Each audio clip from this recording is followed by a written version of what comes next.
everyone. This is Josh from Chip Theory Games, and Gilly, also Josh, but everyone knows me as Gilly. we were going to talk you through a little bit of Splice and Dice, which is what we have launching, our new Kickstarter that's coming out, and we wanted to take you through some of the basics of what you're going to see when you get into it. So Splice and Dice is a concept that we first discussed around the development of Undertow, but it's something that we got really excited about a few months back. Splice and Dice is a new add-on for Too Many Bones, which allows you to create your own tyrant. So in talking about what we could release as further content for the game, we wanted something that we felt was really exciting and innovative, something that would extend the life of the game significantly. Yep. And while there are lots of other, 4 to be exact, new pre-designed tyrants, plus maybe another one via stretch goals in Splice and Dice, we thought what could possibly extend the life of the game more than an endless stream of tyrants that you could take on in Too Many Bones. So that's how the concept of the game originated. There's 2 different modes that you can play this in. One, we wanted there to be a way that you could just construct a tyrant outside a game of Bones, and do it from the perspective of Nobulus and his interns. So in that mode, you're going to be doing all of the splicing and dicing that you can to build up a tyrant through the use of combining baddies. Some of them provided, but also you can use all the baddies that the series offers.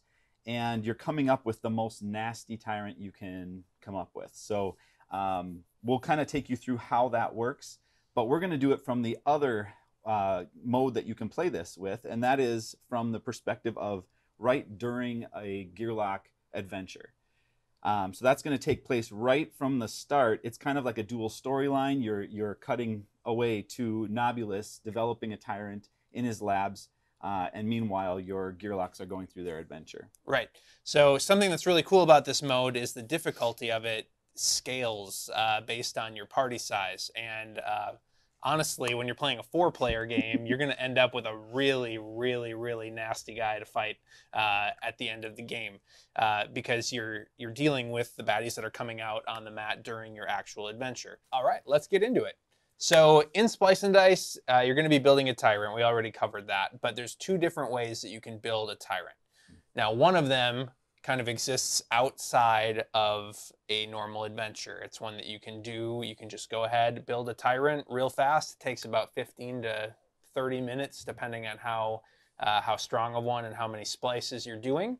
And that's something that's customizable to you. So in terms of determining game length, basically what you're going to do is you're going to decide how many days you want your adventure to potentially go.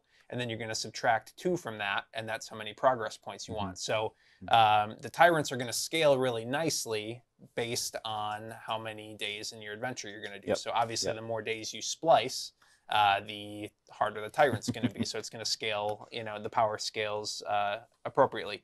The other mode that we're going to be showing you today, though, is a mode that exists alongside of a normal Too Many Bones adventure. And I'll let Josh talk about that just a little bit. Yeah, so the way that mode works is we didn't want you to have a split focus. So with the one mode where you're running the internship program, you're working for Nobulus, you're splicing, it's very concentrated on making the worst tyrant possible.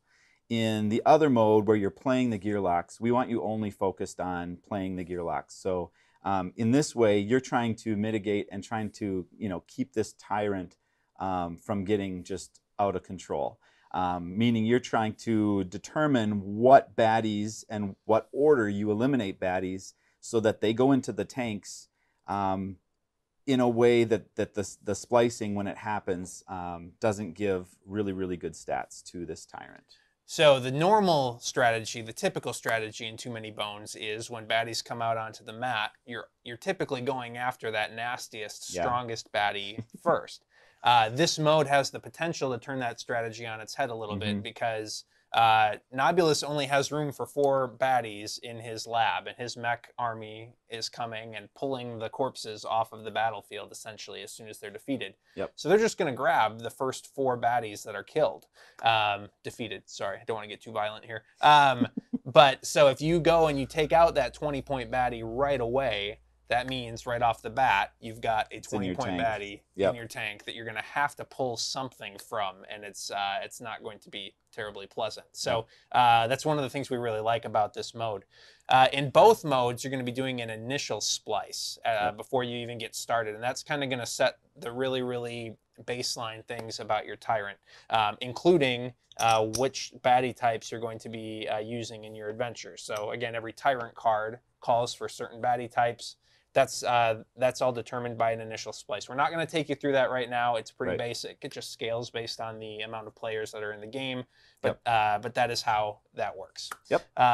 So yeah. Yeah, why don't we, I'll actually let you talk a little bit more about how this map breaks down, and then I'll jump into the lab. Yeah, okay, so we have our Tyrant mat right here. Lab stuff's happening over here. Our actual Tyrant building is going on over here. So we've got places where you're going to be actually building your Tyrant die.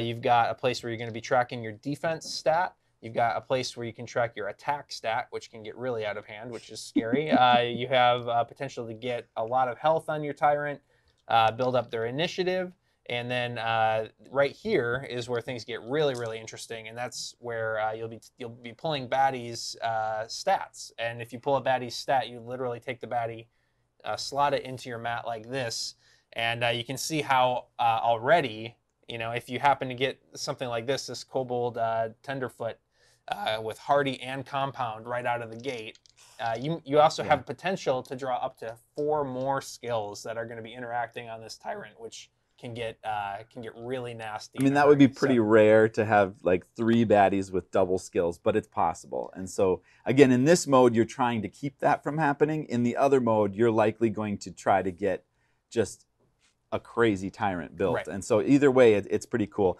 The other thing about the mat is you're also, with these splice dice, these are the lab dice, and this is actually what's determining which stats, which skills, which options for that Tyrant are getting spliced in the course of each day. But yeah, you're potentially splicing things that affect the Tyrant's progression towards becoming a ranged Tyrant, or potentially who they're going to target. So the 1 weakest or 2 weakest or up to 3 weakest 3 if weakest. Things go really badly for you. Exactly, yeah. So let me take you over to the lab here. Now these are neoprene mats, obviously. So we have some test ones that we've already been working with, different configurations of how we want that to display. We're liking this one the best, but obviously the baddie chips are going to get locked into these mats. The dice get locked into this, so it's really cool in that way. But at the beginning of each day, as the gear locks, after that initial splice has set the stats for the Tyrant, and again, we're not going to get into that, but it sets a base stat level for the Tyrant, depending on your party size and whatnot. But at the beginning of every day, you're going to roll your lab dice, and this is what's going to determine what stats are going to get spliced. So now between the two of us, without talking, we need to take one of these dice and put it into a position on this lab mat. So I'm going to do that one because I think we're not going to take a 20 first. Okay. So I don't see that ever showing up. And again, these dice, each one is a little different. So they have different amounts of health, attack stat, ranged as you're seeing here. I think let's leave health for last. If you roll a bone, that's awesome because then it's basically allowing you to ignore the baddie in that position. And so no splicing of any kind happens in this area. Okay, we've locked them in. Now the rest just happens. Again, in this mode, we don't want you having to make positive decisions for Nobulus and his workers. So in this regard, all you can control is what order you take these baddies out in. So if we get into a battle, the first one we eliminate goes into position 1, and then so on. If there aren't any more baddies than 2, then this is the only splice that actually happens. So keeping that in mind too, with your baddie point total and whatnot, it's gonna matter how you manipulate your baddie points to maybe remove an entire baddie from the tanks. But let's say in this case we have 3. What's going to happen here is each different stat has a different way of tallying on the mat. This one triggers if either one of these has this icon on it. You're going to have to tick this down 1, and these are pegs that fit in the mat. closer to having that tyrant bring more baddies out with it. So that one's done. This one, no splice happens. And then this one, because we have a melee and this is arranged, we avoided that splice as well. So for this day, that was like a really successful dodge of further detrimental splices to us. That's not very easy to do on a any given day. So, but yeah, that's kind of how it works. This is literally just 3 1-point baddies. As you start getting harder and harder into your 5-point baddies, those stats become much more detrimental. Right. Right, exactly. So you'll just be doing that every day until the end of your adventure, and then you will end up fighting in the final tyrant battle. The tyrant you created. Now there will obviously be some tyrant encounters that we're working into the game that are gonna, make sure that you end up with something nasty, so you can't totally mitigate, every situation, that kind of thing. Maybe force you to take on some skills you really don't want to take on. Yep. Things along those lines, but it's really it's that simple. So it's really fun to watch your tyrant come together. You can't just plan your Gearlock build right out of the gate for the tyrant that you're going to be taking on. You have to kind of be building your Gearlock for the tyrant that you're creating at the same time. Yep. It just it creates kind of a surprise, endless way to play Too Many Bones, which we're really excited about. Yeah, so that combined with the extra tyrants, the ones that are already pre-made and kind of flipping the script on all of what we've done with tyrants so far, our dual type baddies, it becomes a huge package of content that we're super excited about. So now we're going to take a quick break and do some lab work to create an example of the tyrant you could create.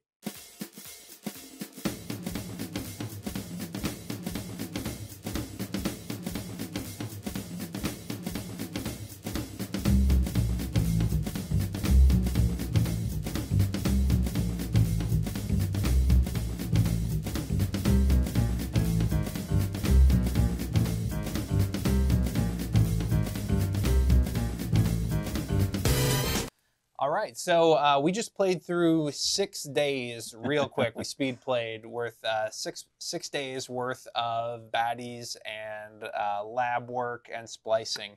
And we just wanted to show you an example of what we came up with. Now, the caveat we want to offer here is that we didn't do any tyrant encounters.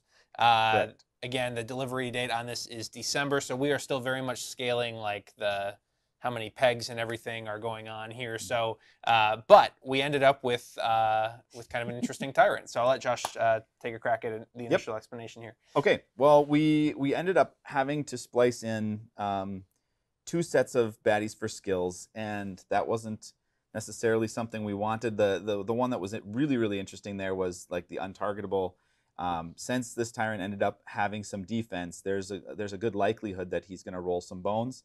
Untargetable is nasty. So that was a tough one. One Mind was like, because we don't have any other, now there will be a baddie queue, and so that doesn't necessarily mean that One Mind won't come into play. That's true. It's just a much lower chance.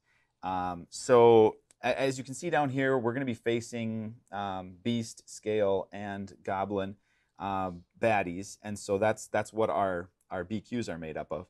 But yeah, One Mind we downplayed, but it was Mischief was the other option. So we ended up going this route. As you can see, we've got he is targeting the weakest. We didn't quite get to 2 weakest, which is good. Low attack, which that's great, but two tyrant dice. Yeah, so this is a good chance to talk about. There's going to be new tyrant dice specifically for your built tyrants in the game, and you'll unlock up to 3 of them, which is actually potentially horrifying. Yeah. So we unlocked 2 of them. So even though the attack is really pretty low for a tyrant, he's only going to be targeting one of our characters at a time. These 2 tyrant dice, which are still in development, could be really terrible at the end of the day. Yep. There's 1 tyrant die for every baddie type. So that's how that works. Yep. Yeah. And then we should also mention this was for a 2-player game. So you may look at this and say, like, well, that's actually not that strong of a tyrant, probably. And we would say, yeah, it's because it's built for a 2-player game. Right. If you were, if you were playing a 4-player game, you'd be running into 5-point and 20-point baddies by day 6 in the game. We didn't have to deal with any 20-pointers Right. in our quick build mode. And in this case, it would be, since it is 2-player, we would be going up against a BQ as well. So it's not just this tyrant; it's the BQ on top of that. So it could get quite interesting. Yeah. But yeah, that's just a quick example. Thanks, everyone. Yeah. Thank you.